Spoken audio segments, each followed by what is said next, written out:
श्री गगजीभाई जी सुतरिया प्राथमिक शाला कक्षा 6 विषय हिंदी पाठ 6 सुबह साहित्य प्रकार है प्रसंग कथा।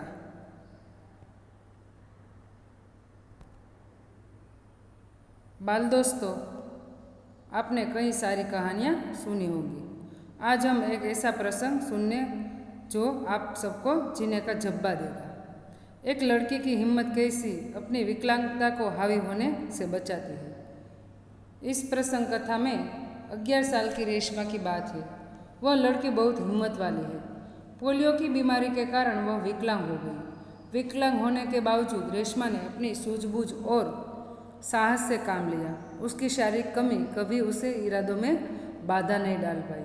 रेशमा जिंदादिली एवं परिश्रमी से अपना जीवन जी रही है, तो इस लड़की से हमें भी हिम्मत मिलती है। अब हम शब्दार्थ देखेंगे। व्यस्त, काम में लगा हुआ। उत्सुकता यानी तीव्र इच्छा।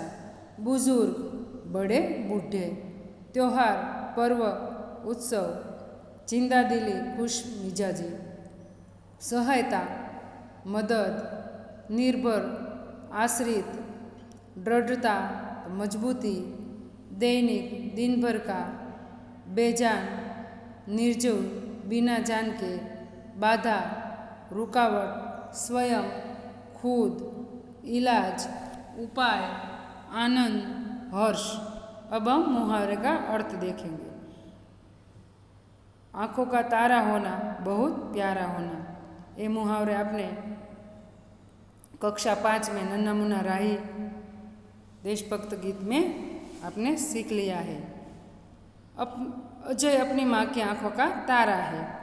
दूसरा, हाथ बटाना, काम में मदद करना। दीदी घर के कामों में माँ का हाथ बटाती है। पीठ थपथपाना यानी शाबाशी देना। प्रथम नंबर आने पर पिताजी ने राकेश की पीठ थपथपाई। अब हम इस प्रसंग कथा को आगे चलाएंगे। सुबह सुबह रेशमा ने देखा कि घर के सभी लोग सफाई में व्यस्त है। कोई सामान झाड़ रहा है तो कोई मकड़ी के झाले उतार रहा है। रेशमा ने सोचा, जरूर आज कोई खास बात है। माँ, आज कोई खास बात है? सब इतनी सुबह उठकर घर की सफाई में जुटे हैं। रेशमा ने उत्सुकता से पूछा। हाँ बिटिया रानी, त्योहार के दिन है, भूल गई क्या? पहले इसकी साफ सफाई हो जाए तो अच्छी तरह त्योहार का आनंद ले पाए। રેશમાએ સવારમાં ઉઠીને જોયું તો ઘરના દરેક સભ્યો સફાઈમાં વ્યસ્ત હતા અને બધાય ઝાડુ એટલે સાવણી લઈને કરોળિયાના ઝાડા ઉતારી રહ્યા હતા।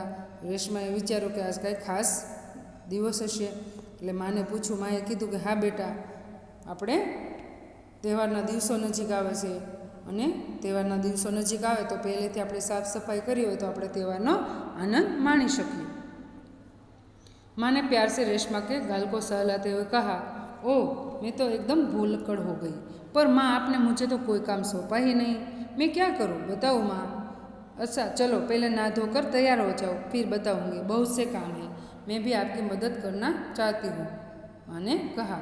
એટલે એને એની મમ્મીને પૂછ્યું કે મમ્મી, આજ કાંઈ ખાસ કંઈ પ્રસંગ છે તો તમે બધાય સફાઈ કરો છો?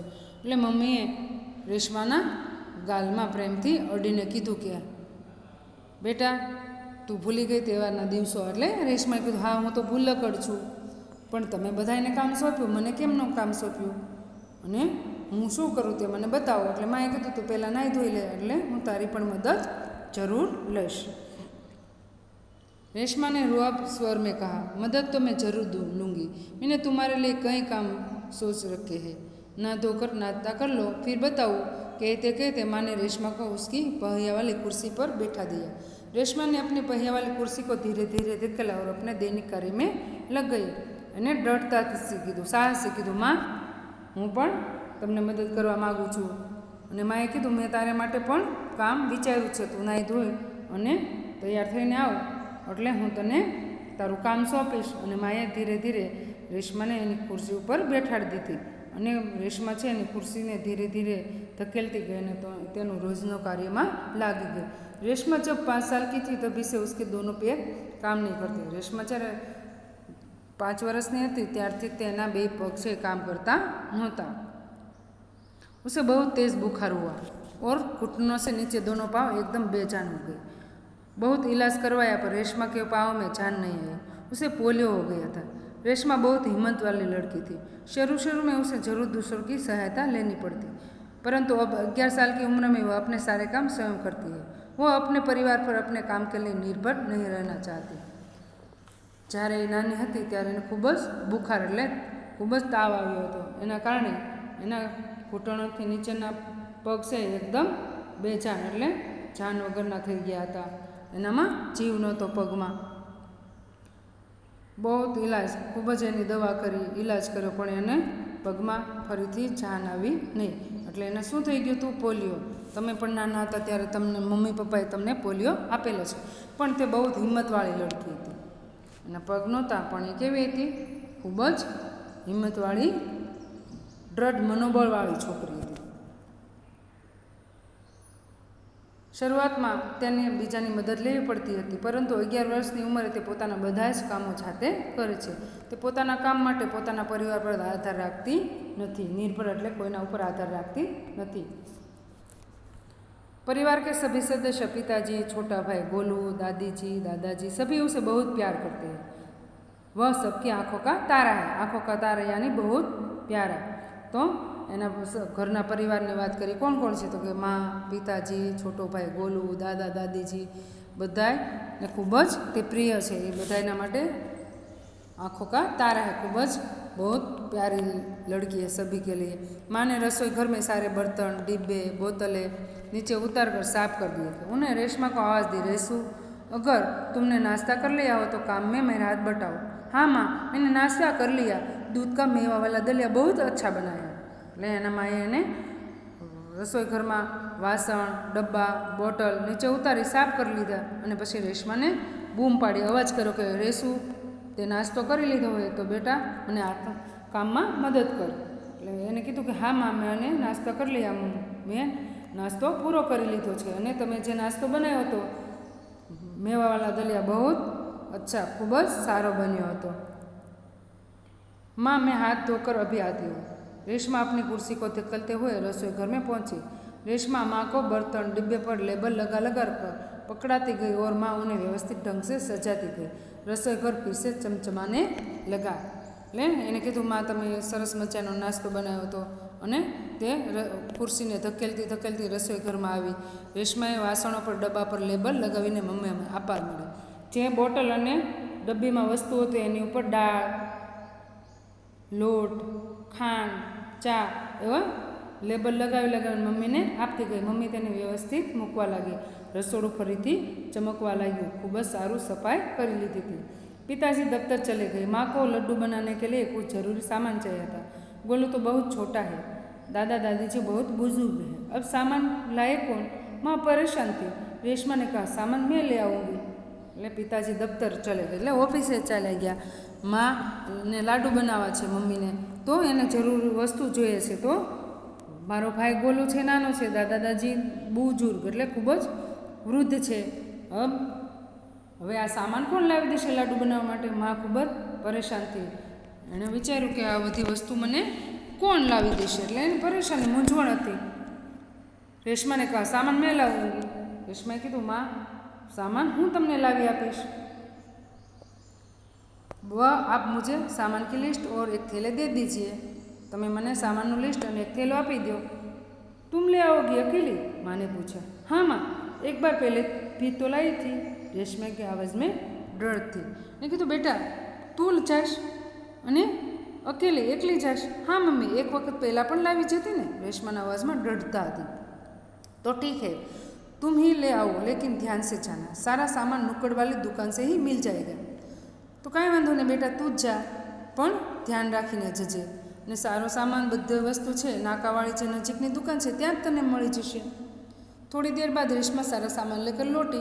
उसने गोलू को आवाज़ दी, गोलू ए लो तुम्हारे लिए टॉफी लाई हूँ। थोड़ी वार में रेशमा बधो सामान लईने आवी गई। कयो सामान? तो मम्मी ने लाडवा बनाव्या हता तेना माटेनी बधी वस्तु। तेणे एना भाई नाना गोलूने बूम पाड़ी, गोलू अले तारा माटे हूँ चॉकलेट लावी छूं। गोलू टॉफी पाकर खुशी से उछलने लगा। कुछ ही दिन बीते थे। एक दिन शाम को रेशमा का घर दियों के झिलझिले प्रकाश से जगमगाने लगा। पूरा मोहल्ला जगमगा रहा था। जहाँ रोशनी हो रोशनी थी, क्या जमी क्या आसमां। दादी ने बताया कि दीपावली के अंधेरे पर उजाले की जीत का त्यौहार है।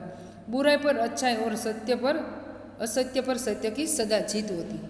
इस दिन रावण को पराजित कर राम अयोध्या लौटे थे। उसी खुशी में यह त्यौहार मनाया जाता। गोलू चॉकलेट મળતા આનંદમાં આવી ગયો। કેટલા દિવસો વીત્યા। એક દિવસ સાંજે રેશમાનું ઘર દીવાના પ્રકાશથી ઝગમગવા લાગ્યું। આખો મહોલ ઝગમગવા લાગ્યો। જ્યાં રોશની જ રોશની હતી। શું જમીન, શું આકાશ! દાદીજીએ કહ્યું, દિવાળી અંધારા પર પ્રકાશના વિજયનો તહેવાર છે। બુરાઈ પર ભલાઈ અને અસત્ય પર સત્યની હંમેશા જીત થાય છે। આ દિવસે રામ રાવણને હરાવી અયોધ્યા પાછા આવ્યા હતા। આની ખુશીમાં તહેવાર ઉજવવામાં આવે છે।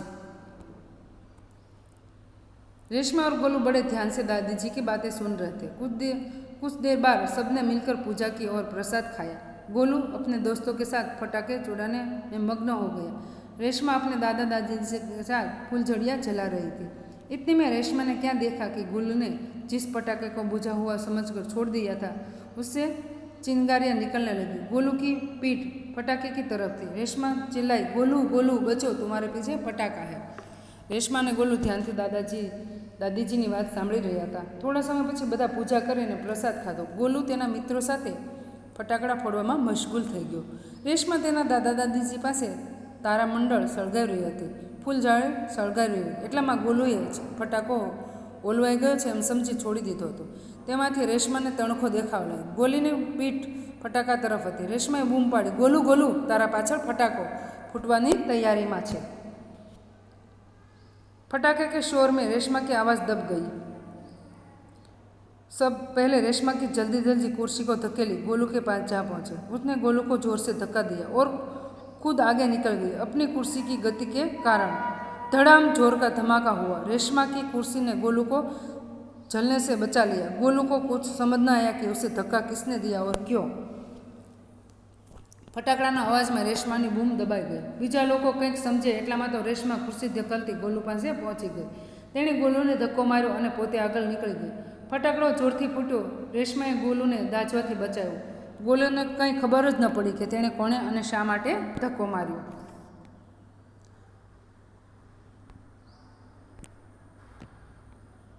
धमाके की आवाज़ सुनकर माँ पिताजी भी बाहर दौड़ चले। कुर्सी रेशमा के ऊपर थी और रेशमा नीचे। पिताजी ने कुर्सी सीधी की और रेशमा को उस पर बिठा दिया। माँ भयभीत थी, बोली, कहीं चोट तो नहीं लगी रेशू? रेशमा ने उन्हें सारी बात बताई। सबने रेशमा की पीठ थपथपाई। गोलू रेशमा के पास आकर नाटकीय ढंग से बोला, दीदी, आज तो आपने मेरी जान बचा ली। आपका यह धमाकेदार धक्का मुझे हमेशा याद रहेगा। फटाकडाનો અવાજ આવ્યો એટલે મમ્મી પપ્પા બહાર દોડી આવ્યા। ખુરશી રેશમાની ઉપર હતી અને રેશમા ખુરશીની નીચે। પિતાજીએ ખુરશી ઊભી કરી અને રેશમાને તેના પર બેસાડી। મમ્મી ગભરાઈ ગઈ હતી। તેણે કહ્યું, રેશુ, ક્યાં ક્યાંક વાગ્યું તો નથી ને? રેશમાએ તેમની બધી વાતો કરી। બધાએ રેશમાને શાબાશી આપી। ગોલુ રેશમા પાસે આવી નાટ્યાત્મક ઢંગથી બોલ્યો, દીદી, આજે તો તે મારો જીવ બચાવ્યો છે। આ તારો ધમાકેદાર ધક્કો તો મને હંમેશા યાદ રહેશે। બધા માટે મોટેથી હસવા લાગ્યા। सभी लोग खिलखिलाकर हंस पड़े। रेशमा की शारीरिक कमी उसे इरादों में कभी बाधा नहीं बनी। वह आज भी इतनी ही जिंदा दिली और परिश्रमी है। अपना जीवन जी रही है। उसकी हर सुबह नई सुबह होती। वह हर सुबह अपने काम में नए इरादे में जुट जाती है। रेशमाની અપંગતા તેને ધ્યેય માટે ક્યારેય નડતર રૂપ નથી બની। તે આજે પણ એટલી જિંદાદિલી અને મહેનતવાળી પોતાનું જીવન જીવી રહી છે। તેની દરેક સવાર નવી સવાર બને છે। તે દરરોજ સવારે કાર્યમાં नवा ध्यान थी जोड़ाय से। तो विद्यार्थी मित्रों, आपणे पण आवी रीते महान व्यक्ति बनवानुं छे। पोलियो की बीमारी से बच्चे विकलांग हो जाते हैं। बच्चों को इस बीमारी से बचाने के लिए उन्हें पोलियो की दवा पिलाई जाती है। इस सच्ची घटना में पोलियो विकलांग बालिका रेशमा अपनी सूझबूझ और साहस से काम लेती है। उसकी शारीरिक कमी उसे इरादों में कभी बाधा नहीं बनी। वह जिंदादिली एवं परिश्रमी से अपना जीवन कैसे जी रहे, इसका निरूपण इस घटना में किया गया था। विद्यार्थी मित्रों, आप तो विकलांग नहीं है, आप तो बहुत तंदुरुस्त और व्यवस्थित है। तो आपको अपने परिवार में मददरूप करना चाहिए और मददरूप बनना चाहिए। आज समझायेलो पाठ वाचन करवानुं छे विद्यार्थी मित्रों, अने मुहावरा पाका करवाना छे। हवे पछी आपणे बीजा तासमां मळीशुं।